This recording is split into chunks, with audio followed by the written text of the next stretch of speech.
mosquées de la Loire viennent de se rassembler pour créer le tout nouveau Conseil départemental du culte musulman. Une entité qui sera chargée de représenter les musulmans auprès des autorités dans la Loire et de garantir les valeurs de la République à l'intérieur des lieux de culte. Présentation de ce CDCM. C'était un vœu, une prière, une idée qui germait depuis une dizaine d'années. Au 1er décembre, elle est devenue réalité. La Loire compte désormais son conseil départemental du culte musulman. Cette nouvelle association regroupe déjà 15 mosquées sur la trentaine présentes sur notre territoire. Objectif fédéré pour être ensemble. Dans un des versets du Coran, Sourate 49, verset 13, dans le milieu du verset, il est dit: Dieu dit, je vous ai constitués en nations et en tribus pour que vous vous entreconnaissiez.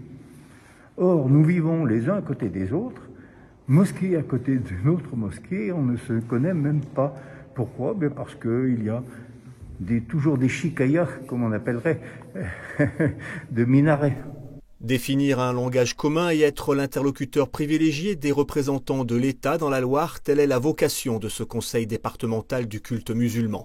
En plus d'être aussi un soutien logistique aux différentes mosquées, cette nouvelle instance se veut affirmer localement qu'islam, république et laïcité sont compatibles.